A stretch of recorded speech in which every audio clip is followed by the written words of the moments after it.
Good afternoon, everybody. My name is Rick Britton. I'm a local author, historian, cartographer. I want to welcome everybody on behalf of the Virginia Foundation for the Humanities, and that of course, is the great folks who put on the Virginia Festival of the Book. This just in, always wanted to say that. I also wanted to thank the city of Charlottesville for this wonderful venue. Really, this is one of the best venues to be in for the Festival of the Book, and to Charlottesville's own TV 10 for broadcasting this event. As this is a recorded event, during the Q&A portion at the end, please raise your hand and wait for the microphone to be passed to you before speaking. So I will acknowledge you, and they'll bring around a microphone for you so we can hear, actually, and everybody can hear what you're saying. Now, this is really important. Is everybody listening? Since we're going to be talking about the American Civil War, it's very important for you to turn off all the devices that have been invented since the Civil War. Yeah. Oh, yeah. No, not pacemakers.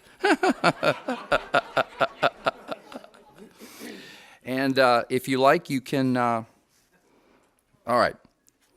The festival is free of charge, not free of cost. Please remember to go online and give back, or pick up a giving envelope from the information desk at the Omni and support your festival so we may sustain it for many, many, many, many more years. And evaluations, you've been handed out, I think there are those yellow slips. Be sure you fill out those evaluations, and they're really important because we don't have enough Civil War history, Virginia history in the festival. So please, if you had a good time, let them know you had a good time here, okay? Please support festival authors and our local booksellers by purchasing a book today, and immediately afterward we'll have a book signing. The name of the program is Civil War Generals Part 1. Grant and Lee were really fortunate today, folks, and our speaker and I, we've spent a few hours now talking. He's a great gentleman. I don't mind telling you that I have been reading his work for at least 40 years. He was the editor of Civil War Times Illustrated. As you can see, he's a great character. From 1969 to 1990, he was the editor of Civil War Times Illustrated, the premier Civil War magazine at the time. He's written about, he estimated, 45 Civil War books. He's a great author, he's a great speaker, and he's a great guy.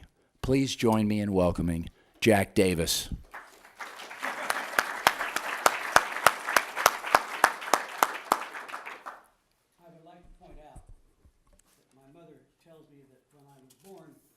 Came out with 2 books already written,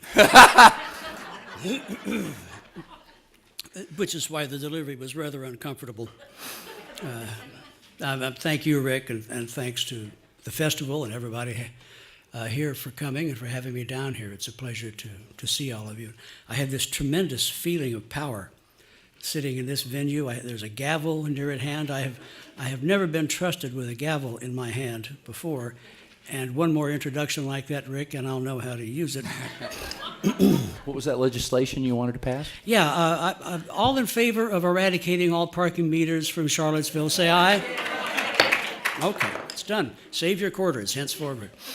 And thank you for turning these off. I remembered to turn mine off. I just told Rick this story a little bit ago, but it bears repeating. I was speaking at the Lincoln Symposium in Coral Gables, Florida in January. I had just stood up, and a phone went off.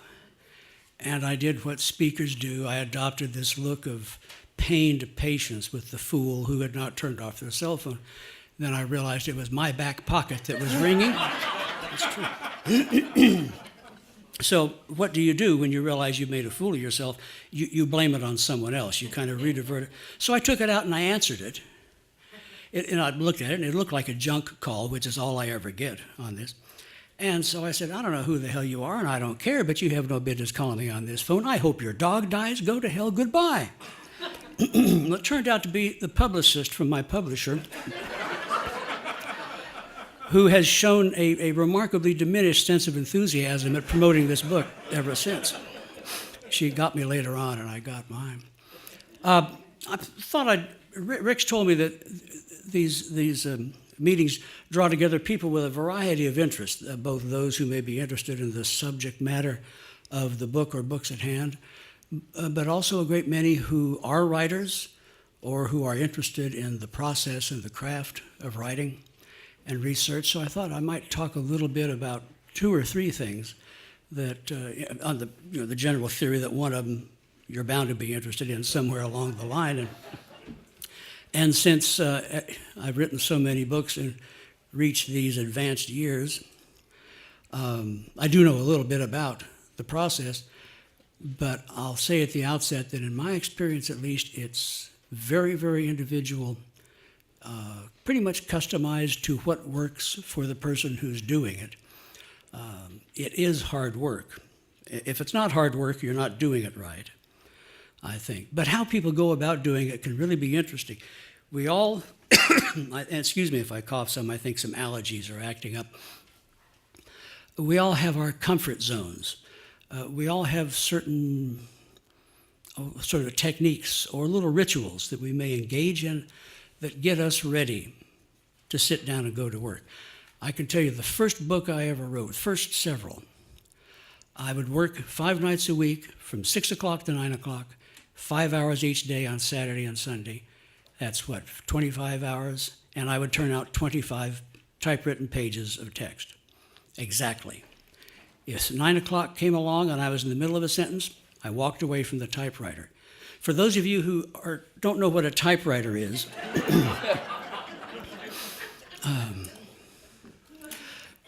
if I sat down at my desk 15 minutes before 6 o'clock, I'd stare at the clock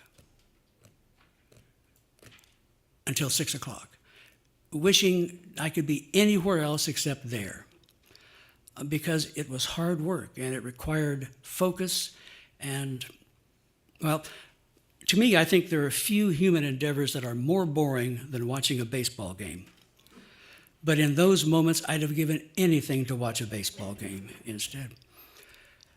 And so I'd develop these little rituals. I know one writer, now a screenwriter, who when he started out writing and still would have 4 or 5 Dixon Ticonderoga No. 2 pencils, you know, the old yellow lead pencils, and a handheld sharpener, and he would sharpen them to a needle point, then line them up one next to the other in a neat row, then turn around and start working on his PC. He never used the damn pencils. But when he started writing, when he was in college in the 60s, he wrote with the pencils. And the discipline of sharpening the pencils and getting them in order got him, as Cool Hand Luke said in that old movie, got him right in his mind to do what he was there to do. Another friend who wrote a number of novels wrote his first one in a flat in Earl's Court outside London, an area that was known then as Kangaroo Court because it was mostly Australians living there. It was a small flat that he was in. The only place, he was 6'5". The only place he could stretch out comfortably was in this enormous Victorian bathtub. So he wrote his first novel fully clothed in an empty bathtub because he had room. When he came back home to Pennsylvania, he tried writing his second novel in the bathtub. Everybody thought he was out of his mind. But the point is, that's what got him right in his mind. In my instance, the rituals were I have to be near a window because I generate a lot of heat when I write.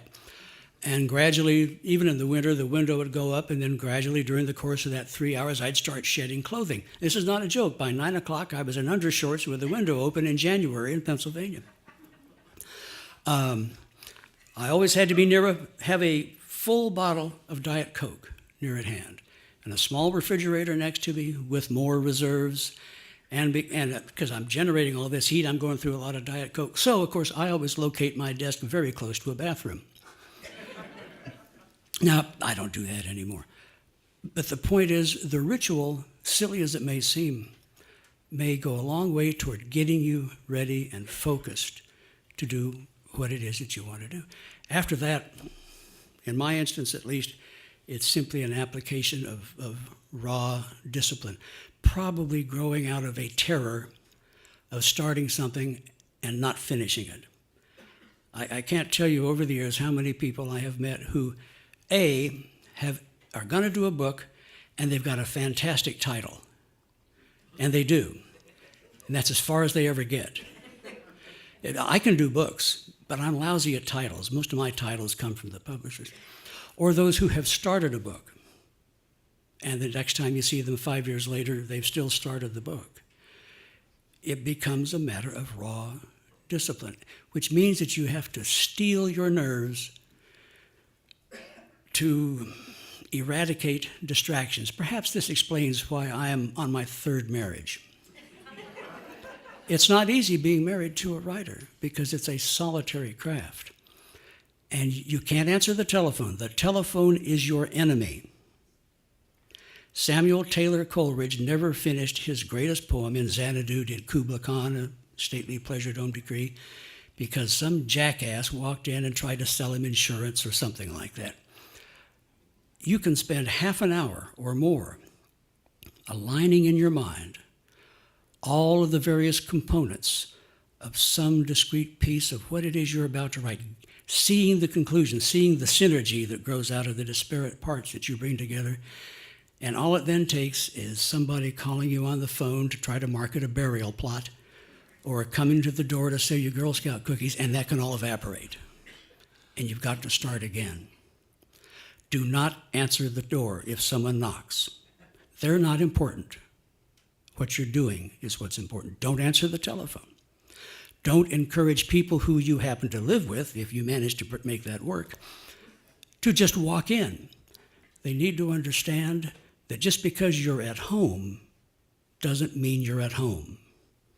That's very hard for the people who put up with living with writers. It's no accident that probably most writers have had at least one or more failed domestic relationships. It's working fine now because I've finally realized that my wife is more important than my work. So she gets the dedicated time, and then I fit in the work wherever I can. And when you start, try allotting yourself a discrete period of time. In my case, I was doing it in the evenings, 3 hours a night, while raising 2 small children and working a day job in publishing. Whatever time you allow yourself, guard it jealously. If someone says, gee, let's go downtown and have a beer, you can't go. If someone says, we need to go shopping, you need some new underwear. Well, every man needs new underwear. Especially after you get married the second or third time, because wives always throw away all that comfortable old gray underwear with the holes in it that you've just gotten used to. I'm getting used to a whole new set of undergarments, and I know all of Charlottesville is really interested in knowing that. Discourage, and it'll cause problems, but discourage interruptions of any kind. And you just, for some people it's easy, for me it wasn't, but you just have to say no, no, no, or not until 9 o'clock, or not until Saturday or Sunday, or whatever time you give yourself away from your writing. And then, of course, I started out on typewriters, a manual typewriter at that. And then we went to electrics, and that wasn't a difficult transition. Now I do, and my handwriting is execrable. I can't read it myself, so I have to compose at the typewriter now. And I've moved over to the personal computer, which I really don't like very much. And I still treat it like it's a typewriter. So I mean, this wimpy little click, click, click, click, click, that is not the sound of creation. That's the sound of creation. So I beat the crap out of my PC when I work on it. And it has become gradually easier. Whatever, write longhand and type it up later, however you do it, whatever works for you is what you need to do. But find a comfort zone where you can set aside time and do nothing else.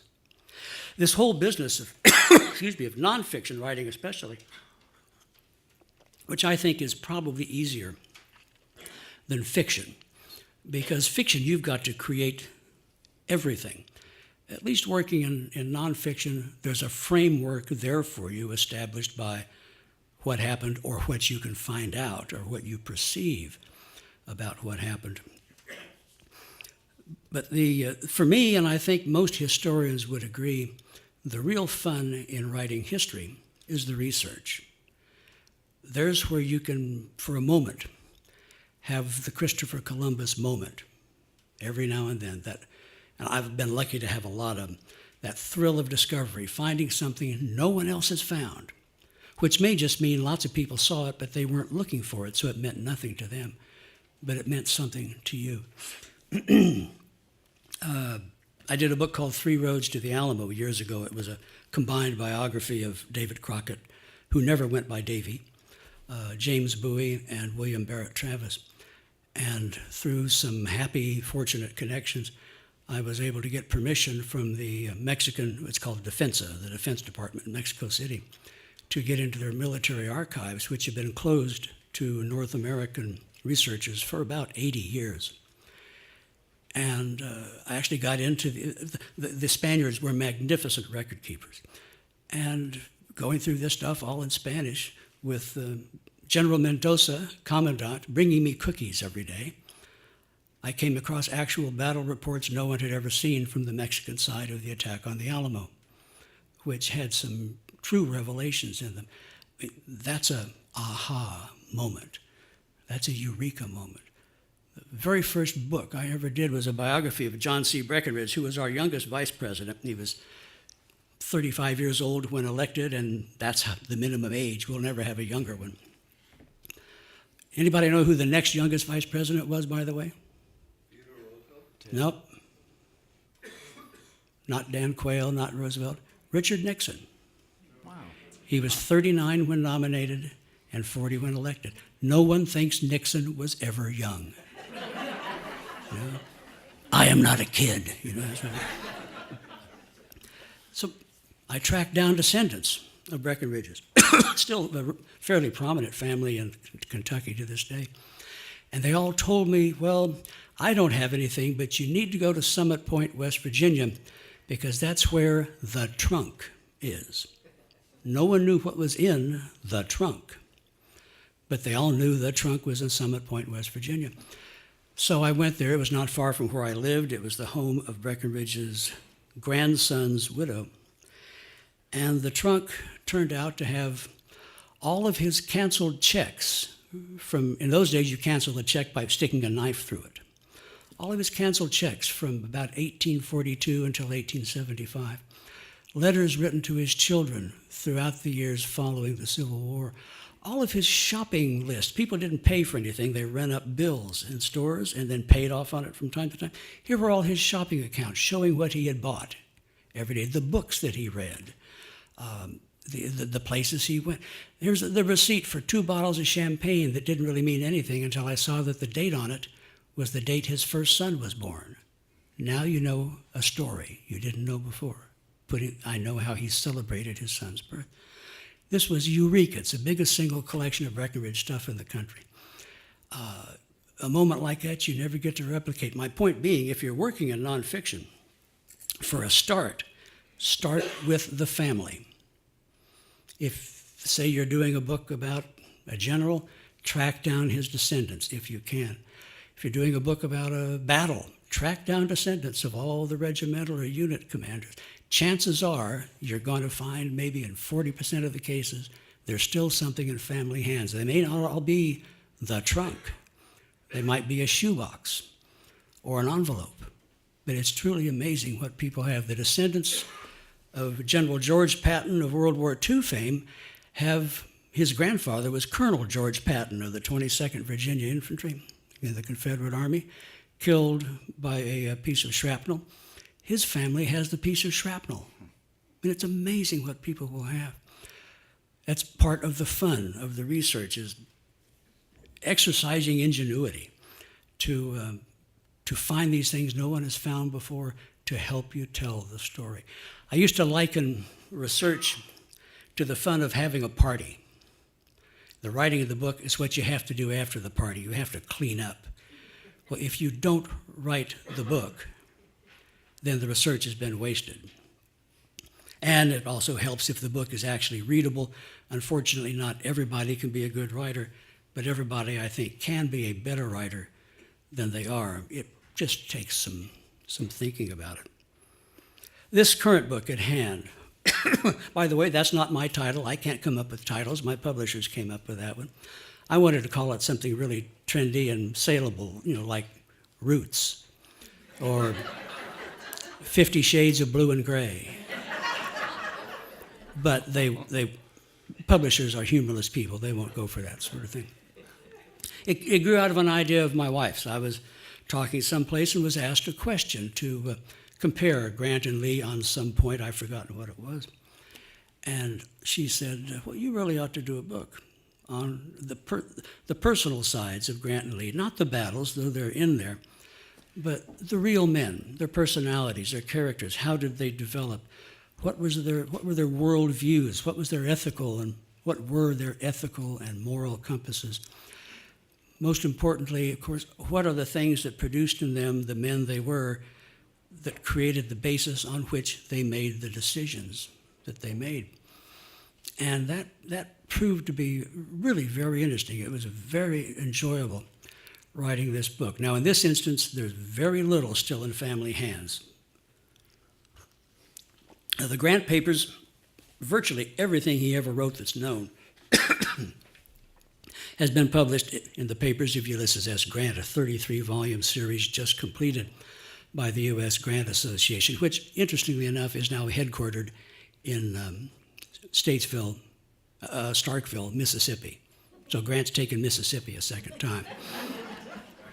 And they get almost no kidding about hosting the Grant papers and the Grant Association in Mississippi. In fact, instead, the university there, Mississippi State, is putting an additional, I think, 15,000 square foot floor on their library at the university's expense solely to host the Grant Papers project. That's how open-minded they are. It's not one-stop shopping, but still a great deal of what was necessary for Grant is there. In the case of Lee, there are Lee materials scattered all over everywhere. There are a lot here, a lot in Lexington, a lot in Richmond, a lot in a great many other places. But that doesn't mean that's all of them. The family still have a few papers that are kind of under wraps that they've not allowed, at least did not allow me to see, and I think maybe only Elizabeth Pryor has been allowed to see them. She wrote a very fine book called Reading the Man about 10 years ago. But still, I could find more than enough for my purposes. The research was very interesting, and I learned a great deal about both of them. I had known a fair bit about Grant only because as a kid in California, I had the great good fortune to become friends with Major Chapman Root Grant, who was U.S. Grant's youngest surviving grandson. My grandparents almost bought a house from him. They didn't, but they introduced me to him, and for several years when I was in Southern California, I'd go visit Major Grant, who was nearly blind. So the quid pro quo was I would read to him since he could no longer read, and in return, he turned me loose in his house in Escondido, California, which was full of White House china, Paris Colts given to Grant by Samuel Colt, framed photographs of Lincoln, a lot of Grant's papers from his pre-war Army days, and a host of other things. I got to sort of immure myself in Grant things and got a real feel for him out of that. There's a problem with writing a comparative book like this. This isn't always the case, but it is in the case of these two. Civil War characters, leading figures like this, Grant, Lee, Lincoln, Jefferson Davis, are all kind of loaded subjects.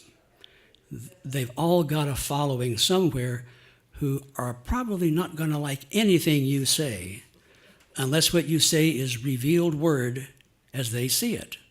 Believe me, I've spent almost as many years as he suggested I have in the Civil War field, and there's a whole lot of nutcases out there. But there are people who feel deeply and personally about Civil War figures more than any others in our history, I think, partly because the personal values of people today, their political and social values, can be very much wrapped up in how they see figures from the Civil War representing those values. So if you tamper with a cherished image of someone from that era, you can be challenging someone's cherished values today. So it's easy to be cynical about it, but you really, in fact, need to be, I think, very sensitive, because we personalize these characters a great deal, which leads to the big problem with this book. I'm very interested in mythology. Myths aren't lies. Myths are ways people choose to see the past in order to live with it. We all create myths in our own lives all the time. Who is it? Nietzsche. I'm not given to reading depressing 19th century German philosophers. Good God, who is? But he once said, "We have art in order not to die of the truth." Art puts a gloss on a world that is otherwise can be rather ugly, and it allows us to live with it. Well, substitute myth for art, and you can see that myth helps us to avoid dying of the truth. Hence the lost cause myth. No, we weren't beaten by the Yankees. We just wore ourselves out whipping them.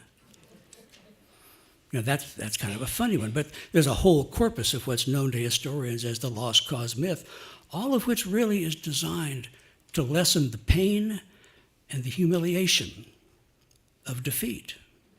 How can we have been defeated? God was on our side. We're a martial people. Those Yankees are a nation of shopkeepers. How could we possibly have lost to them? There's all these explanations to avoid the real explanation, which is simply we lost. Well, there's a whole lot of myth that's encrusted around these two characters, and here comes the problem. Virtually all of the mythology about Robert E. Lee is positive. It's a subset of the lost cause myth. Virtually all of the myth about U.S. Grant is negative, because it also is kind of an outgrowth of the lost cause myth. What do you think happens if you write a book that debunks positive myths about Lee and debunks negative myths about Grant? You're anti-Lee. How can it be otherwise? And you're pro-Grant. And I'm really not. I keep swearing I'm really not. My wife Sandra doesn't believe me because she's read the book too. And she's a native Virginian. I have to go back 3 generations before I hit native Virginians. But it's a natural artifact of this business of dealing with the mythology. I will say, I think honestly, that I think Grant is probably a more companionable figure than Lee, because Grant had no pretensions.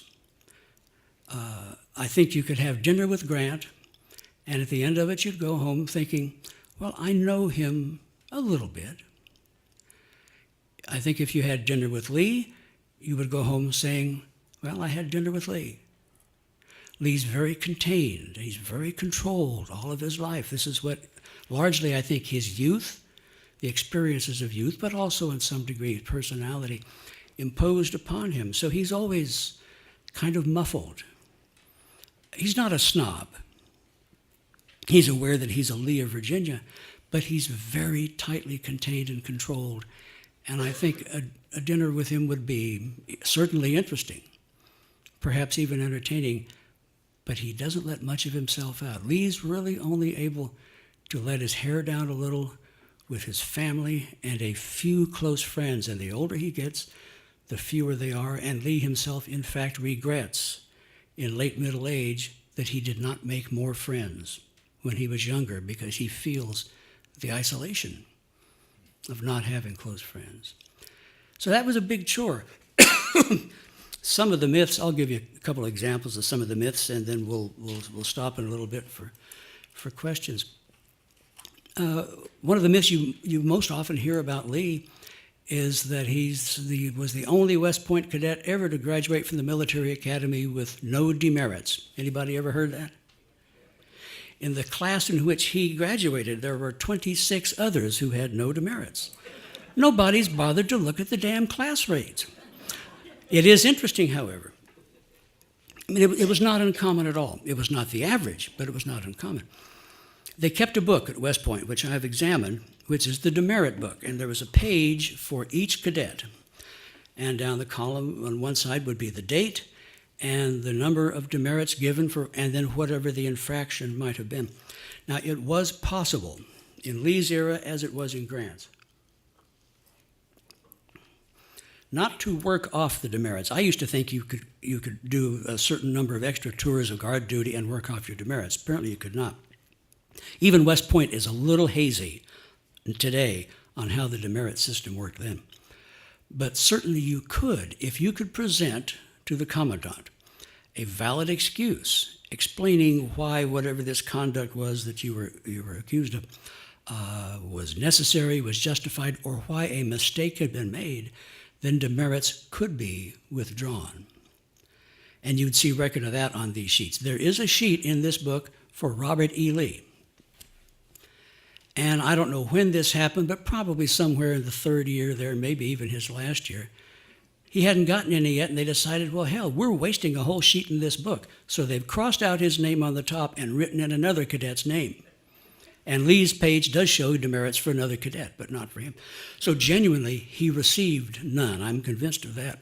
But he's not unique in that. Interestingly enough, Grant got plenty of demerits, mostly for things like being improperly uniformed, not making his bed neatly. They don't show a lot, except that Grant is far less concerned about the spit and polish aspects of soldiering. There are a couple that are very interesting, however. In one instance, he gets demerits for speaking insubordinately to an officer. The trouble is, it doesn't tell you anything more than that. But the one that's really interesting is that he gets, I think, 10 or 15 demerits, though some are later forgiven, for mistreating a horse. If there's anything that's genuine that many people know about Grant, it is that he had an unusual affinity for and rapport with horses. The idea of Grant mistreating a horse is simply unthinkable. I'd give anything to know what this episode was. All I can suggest, however, is that it must not have been as bad as it originally appeared if a lot of those demerits were later forgiven. Grant myths. Well, I don't suppose I have to ask anybody what the big myth about Grant is. He's a drunk. Yeah. What the hell's wrong with that? Grant was a cheap drunk. It didn't take much to get him inebriated. He simply didn't have one of those systems that assimilated alcohol very well. What he is not is an alcoholic. There's two big differences. Statistics that come out of the Bethesda, Maryland, say that something like 6% of Americans are alcoholics. You know who you are. You're out there. That's not Grant. He shows throughout his life none of the classic symptoms that any physician would look for that denote alcoholism. He can take a drink and walk away. He can go months without taking a drink. If he goes on a binge one night and gets drunk, and it only takes 3 or 4 drinks to get Grant drunk, the next day he wakes up with no headache, fine, ready to go to work. He doesn't lose friends. His work doesn't suffer. He doesn't show the physical manifestations of alcoholism. He shows none of the classic signs of alcoholism. He is simply a man who doesn't hold liquor very well on those occasions when he drinks. And undeniably, during the course of the Civil War, there are probably about 4 occasions in which there's no question Grant had one toddy too many. But that doesn't make him a drunk. What is interesting is that none of the stories about Grant and alcoholism start until late 1862, after he has had a run-in with a man named William Kuntz, K-O-U-N-T-Z, who's a steamboatman on the Ohio, and Grant arrests him for some kind of malfeasance. Kuntz immediately starts spreading stories that Grant's a drunk. My favorite is that Grant was drunk at a St. Louis hotel room and was so drunk he couldn't get to his room except by going up the stairs on all 4s. And then he went knocking from door to door trying to find a prostitute, according to Kuntz. These didn't take hold very well, and Grant paid no attention to them until Kuntz became a protege of General John McClernand, who's a man who spends a year and a half trying to take Grant's command away from him because McClernand wants to be president. And now Kuntz is feeding McClernand stories about the drunk Grant that are getting fed to the newspapers and that go from McClernand directly to Abraham Lincoln. Ultimately, you can trace all of the Grant drinking stories back to McClernand and Kuntz. It's just, that's how a myth gets started. And after the war, when Confederates are trying to explain to themselves, how did we lose? How could the saintly, knightly Robert E. Lee lose to the North? Well, one way to make it work is that he wasn't beaten by a brilliant strategist or a great general. He's beaten by a drunk who simply had more men. It's one of the lies we tell ourselves to be able to live with the truth. Ultimately, it would take too long to go into all that I've found about these men, but to reduce it to a nutshell, when it comes to the reasons for which they are known, to the actions they took in the 4 years of the Civil War, if you removed their names and removed the names of the battles in which they engaged and simply describe the actions they took, I've tried this in a test with audiences, you cannot tell which one of them did it. The differences between them as commanders are measured in motes. They're almost indistinguishable. How do they react when taken by surprise? And they are both surprised several times. My late grandfather, was a brigadier in the old Quartermaster Corps. He used to say, Jack, there's two kinds of generals. There are those who are surprised and those who lie. Grant is surprised. Lee is surprised. How do they deal with it when that happens, or when something goes against them they weren't anticipating? The pedestrian generals of the war turn around and withdraw. Grant and Lee both say to themselves essentially, that's not good. How do I turn this to my advantage? I'm staying here. Historians have long pondered, why is it that after the defeat, which really I think is a tactical victory for Lee, at Antietam, he stays on the battlefield an extra day? After the tactical defeat, which again for Lee is a qualified success, given his objectives, at Gettysburg, why does he stay on the battlefield one more day? I'm convinced it's because he's trying to figure out, how do I turn this to my advantage? This isn't done yet if I can find some way to turn this around. They think quickly. They think boldly. Neither one seems to have any hesitation to lay everything on the line. And in any leader, whether in military history or in business and commerce, it takes a special person to be able to make that commitment and live with it. I think of Harry Truman the night before the bomb was dropped. He got a good night's sleep. Think of Harry Truman the night before the election of 1948. Everything was going against him. He went to bed, got a good night's sleep, knowing he was going to win. These are men who can make the big decision, who can risk everything and not be eaten alive by it. Ultimately, what they had that so few others had is encapsulated, I think, in a word. They were willing. They were willing to do what they had to do to achieve their goals. I've gone on probably long enough. Do you want about 20 minutes for questions? Sure. Go ahead. Yeah. Well, you were just talking about myths, and I remember growing up and hearing about Grant the Butcher, of course, one of the big myths. But is it true that if you look at in the Overland Campaign, when they're fighting against each other, if you look at the percentage casualties lost, is it true that Lee actually lost a higher percentage than Grant? Everybody hear the question? In terms of percentage, that's true. Of course, in raw numbers, Grant loses many more.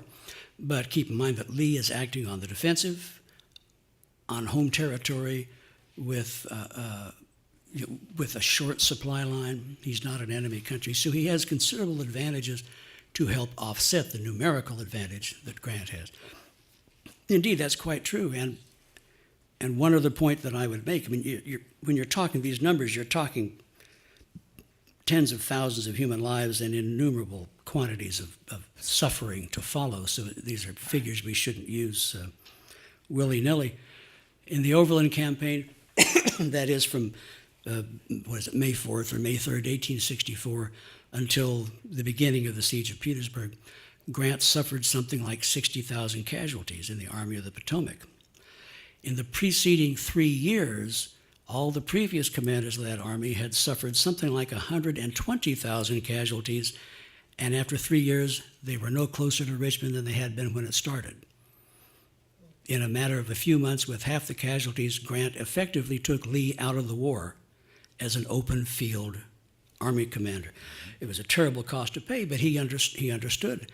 And as he says more than once, the only way to fight Lee is to bash him and bash him again. Everyone else has tried maneuver, and Grant will try maneuver, but Lee's simply too smart to be outmaneuvered. And it's really interesting, and I'm not really a military historian, so I may even miss some of the nuances of all of this, but it is interesting to see the way the two vie and jockey with each other from the Rapidan down to the James, as they each keep trying one feint or another to set the other one off guard. And for whatever move the one makes, the other immediately has a counter. It's almost as if they've choreographed it somehow. I'm going to ask one more, but folks, start raising your hands and let's get the audience involved in this. I've got one I'm just dying to ask him. I've always been fascinated by that first meeting between the two of them in Mexico, but then how that came up in the conversation at the McLean House at Appomattox. Can you tell us about that? Sure. As little as I know. We know they met in Mexico. We don't know where or when. To the best of my knowledge, there is no extant account of the meeting. But it probably was in Mexico City, after Mexico City was taken, because Grant and Lee in the march toward Mexico City are usually not in the same place where they could have encountered each other. So we know they met. They never met again until April 9th at Appomattox, where Grant sort of essentially says, well, I remember meeting you in Mexico, and Lee, I think, lies and says, oh, yes, well, I believe I recall it, too. Lee had told someone else that he knew he had met Grant but had no recollection of it. I think it's very interesting that Lee never remembered meeting Grant, but Grant never forgot meeting Lee. Right. Because in 1847 or 48, Lee was the soldier. He's the one that everyone looked up to, even guys like Grant who weren't spit and polished. They only really meet 4 times in their lives. They meet again the day after the surrender, and then again in the White House when Grant invites Lee to call on him immediately after Grant becomes president. So we have a lady out here in the audience who is always the first person to ask questions. Always. I know, it's a curse. I have heard and I have read that at Gettysburg, that Lee was ill. He had some heart problems or something. Mm-hmm. And I was wondering if that was true or if that is a myth that people tell themselves, this is why it didn't work out. This is why he stuck with some of the decisions that he did, was because he just wasn't completely there. There's no question Lee was not feeling well. He had had some kind of a heart episode earlier that year. I don't know if it's a heart attack or what.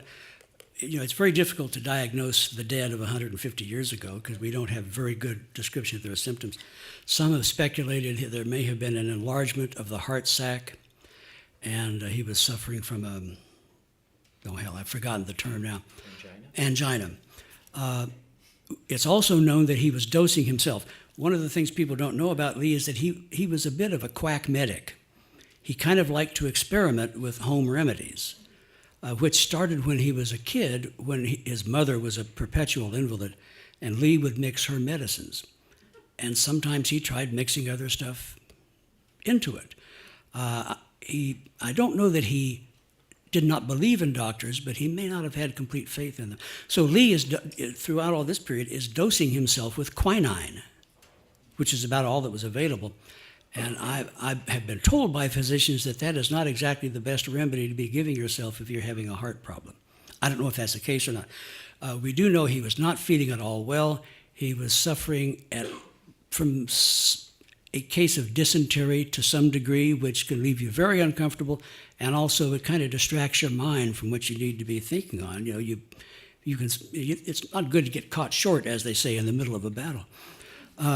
So he wasn't feeling well, and I think that his health has to have affected his thinking. As Lee himself will say later that year, Lee feels himself growing older, and as he puts it, losing his powers. His eyesight's not going well. He has trouble reading without glasses in the daylight. He just doesn't feel well much of the time. Now, there's no way you can point to, Lee wasn't feeling good today, therefore all the decisions he made today were not good ones. This all gets caught up in this huge topic of debate around Gettysburg in general. I hinted earlier that, in fact, it's not a defeat for Lee, and it's not completely when you look at what he intended to do. His goal, Lee did not intend to stay in Gettysburg. He wasn't going to try to conquer Pennsylvania. His goal was to wrong foot Meade, to get the bulge, as Nathan Bedford Forrest would say, on George Meade and the Army of the Potomac, to move against them and disrupt Union plans for what they might do in Virginia, which therefore might buy Virginia the summer, which in fact it did. Nothing happens in Virginia really until late fall. So Lee succeeds in that. It's also to feed and subsist his army in part off of Maryland and off of Pennsylvania to take the pressure off of Virginia. He succeeds in that. It's to send a shock wave of shock and fear through the North, which it certainly does. He succeeds in that. He had hoped for a big victory that would have consequences overseas, but also in the fall elections. That he didn't get. But he really succeeded in 3 out of his 4 objectives. So Gettysburg tactically might be a defeat, but he never intended to stay there anyhow. The fact is he only had enough ammunition for another few hours of fighting in any event, because he had to carry everything with him. So Gettysburg needs to be rethought, as does Antietam. This lady right here, who's right near Cheryl. Thank you.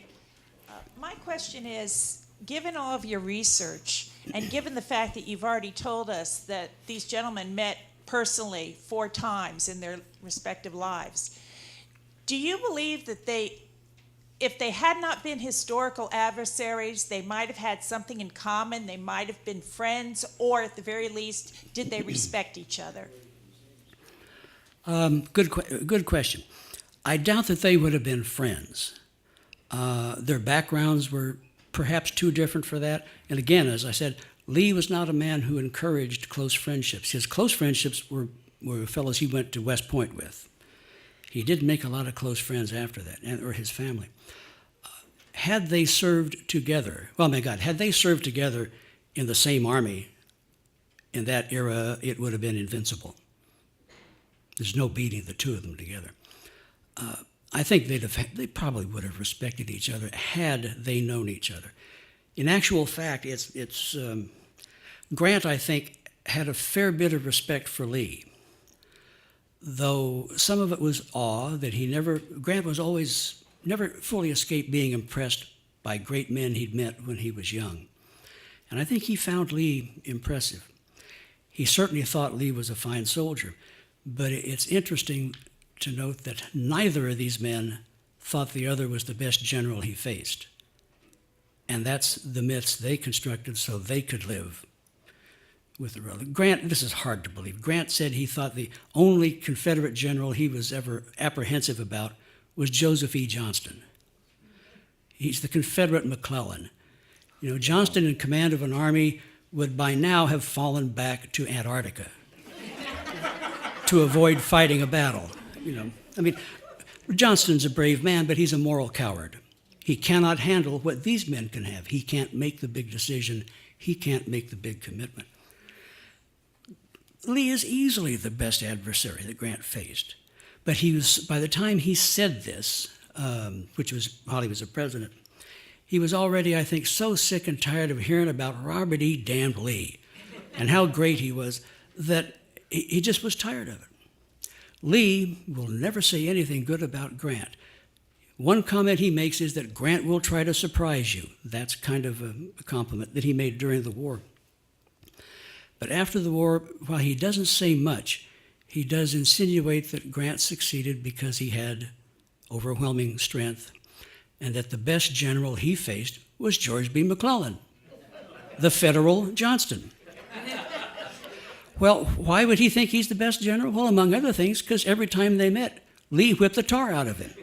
So I beat their best, and it's just sort of an accident that Grant beat me. Walt, and then we'll get. I may have missed it, but I don't Use the think microphone, Walt. I don't think you've addressed what I think is kind of a critical question about myths. What about the myths about Grant created by Grant? What about the myths of Lee created by Lee, not by somebody else? Oh, that's a really good question. For the purpose of this book, and this gets back again kind of to at least my approach to historical method, I never trust autobiographies. I never trust memoirs. I did not use Grant's memoir. It is a brilliantly written memoir. There are some, Edmund Wilson thought it was perhaps the best American memoir ever written. But it is written 20 years after the fact. Mm-hmm. And even Grant, as pretty much honest and straightforward as he could be about his flaws as well as his successes, Grant still is covering his ass from time to time. Grant could never admit he was surprised at Shiloh. And he tries very hard to make the case that he wasn't here. Sherman's more honest. Sherman says, surprised? No, we weren't surprised. We were astonished. So I didn't use Grant's memoirs, unless there was no other source for something. And even then, I qualified it. Lee, of course, did not leave a memoir. He intended to write a history of his Army's campaigns, but Lee wasn't a writer at heart. I don't think he would ever have finished it, and in any case, it looks like it was just going to be a compilation of reports. But his goal, as he says, was to show how outnumbered we were. So Lee has a narrative that he wants to get across as well. But otherwise, Lee doesn't really live long enough after the war to create many myths in that regard. He will, in a slight way, contribute to them. He'll have several conversations with members of his faculty at Washington College between 1866 and 1870. William Preston Johnston and William Allen, amongst others. And he'll sort of allude to a few things. Oh, Longstreet was slow at Gettysburg.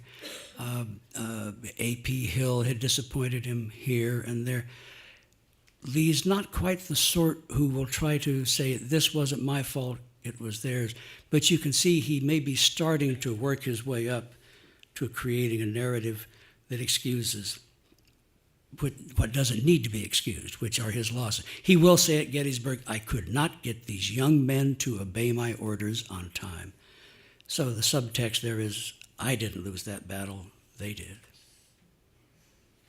This gentleman right here, and then we're going to start going across. I know we got other questions over here, folks. With reference to Lee's fondness for Stonewall Jackson, did Grant have a similar subordinate? Sure. Did everybody hear the question? Certainly. Sherman comes to mind immediately. Grant and Sherman almost immediately. Just they thought somewhat alike. Sherman's just more radical, and Sherman's more crazy. Sherman's a true erratic genius, I think. Grant's a lot more stable. Grant kept Sherman stable, and Sherman helped to build Grant's confidence. I would think that's probably the closest to the Lee-Jackson relationship. To me, the Lee-Jackson relationship is kind of hard to explain because Jackson is so screwy. I mean, he's a humorless man, and Lee had a good sense of humor. He often didn't feel he could loosen up enough to show it, but he had a very good, sometimes self-deprecating, sometimes rather sharply sarcastic sense of humor. Jackson apparently had none. Lee had no religious feelings at all as a young man, and then he did a complete about-face and became essentially a committed providentialist. But that's still kind of different from the religion that Jackson felt. I think there's strictly a working relationship that works well, and Lee regarded him highly because he delivered much of the time, but not all of the time. But the personal dynamic between the two, I don't claim to understand. Some questions over in here. I know we've ignored. I know. Oh, there's some folks over here had questions. There we go. There's one. Jack. Little off topic. What was something surprising and new that you learned when you were doing your research about the battle at the Alamo in the archives, the Mexican archives? To me, the most interesting thing was the report of Joaquin Ramirez y Sesma, who was the commander of the Mexican cavalry, that it had long been, there had been, allusions or maybe speculations that maybe some of the Texians, as they called themselves, did in fact get out of the Alamo compound, attempting to make to break away. Well, Sesma's report describes that in detail, to the 2 or 3 points that about 30 of them go to make a stand until finally they are all run down. The last one takes refuge in a thicket someplace, and the Lancers simply circled him until finally they got him. That had never been confirmed before. The other interesting thing to me was an inventory of all of the armaments captured in the Alamo, taken by Santana's quartermasters immediately after the fall, listing the number of rifles, muskets, number of pistols, the number of cannonballs, the number and variety of cannon. So from that we know for the first time the actual armament that was in the Alamo. And the eloquent thing is there were about 600 guns. They weren't short of guns. There were only 200 Texians. So at least every man had 2 to use during the defense. It was a fantastic experience. It really was. Some more questions? Jack, one of the things I read just a little while ago is that I don't remember where, unfortunately, that Grant actually smoked a pipe, and it wasn't until he started winning victories people started sending him cigars, and he started. Is that true? Yeah. Grant was an inveterate pipe smoker. By the way, he was also sort of a gambler. He liked to play euchre. And a discovery to me, Grant owned a pool hall in San Francisco, briefly, a billiard parlor. And apparently he was a dab hand with a cue stick. He actually got an American champion to come shoot pool with his customers at this pool hall, which he owned while he was an officer out on the West Coast before the war. The whole business about Grant being a congenital failure before the war is nonsense. He did not succeed in some things, but what is interesting is to see the way he thought. And he thought in a fully vertical, integrated fashion, as would somebody like Bill Gates today. Grant had the instincts of an entrepreneur. But he was a pipe smoker. And apparently he had mislaid his pipe at Fort Donelson, which is this big victory. And the great thing is there were newspaper correspondents present who write. So somebody gave him a cigar, and he stuck a cigar in his mouth, who write about this stubby little general with his stubby little cigar in his mouth. And it presented to the Northern public this image of the bulldog who will not quit. Grant is the North's first hero, and he's a hero 4 months before Lee is in the war. Well, what happens is people all over the North start sending him cigars, and Grant is nothing if not thrifty. So he set aside his pipe, he started smoking his cigars. By his account, at some point during the war, he was smoking about 20 a day. If he was really busy, because the cigar helped him to think. If he wasn't really he was relaxing, he might only do 10. Well, of course, the irony is that he dies of throat cancer. His victory at Fort Donelson killed him in the end. Wow. There's a great photograph. The Civil War photographers are incredible guys. It's hard to believe what they captured.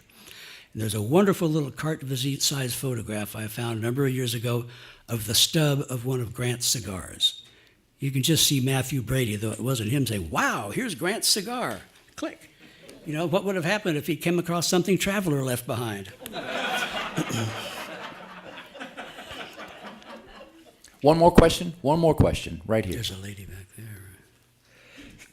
What did Grant do after his presidency? What did he do after his presidency? Here's a big difference between Grant and Lee. Lee apparently had no curiosity about the outside world. Lee was not a traveler. When he's in Mexico with all this opportunity, all to see new sights, He didn't. He didn't like Mexico. He didn't like the Mexicans. Grant is a born traveler. He loved to travel. From about the age of 8, he would go on business trips for his father with a horse and wagon, or later with a team and a wagon. By the time he's 15, his father's sending him from Georgetown, Ohio, as far as Louisville and Lexington, Kentucky, as far as Cincinnati, Ohio, to Pittsburgh, to Chicago. I figure by the time they were 17, Lee might have traveled 100 miles. Grant, by my estimation, had traveled about 1,500 miles by himself. After he left the White House, he took a 2-year tour around the world and loved every moment of it. He got into every culture that he encountered. There's a wonderful photo of him in Japan or China wearing one of those flat woven kind of wicker type hats that were traditional then. And in fact, while he's in Japan, Japan and China are on the verge of going to war over a territorial dispute. And someone asked Grant if he will help out, so he became America's first Jimmy Carter, and he brokered a treaty of peace between Japan and China, and Japan later erected a monument to Grant, I think in 1922, somewhere outside Kyoto, that is still there today. Even during World War II, the monument to Grant was not defaced. He had an intense curiosity about the world. I think we've used up our time. Thanks for coming, everybody. Stick around for the book signing.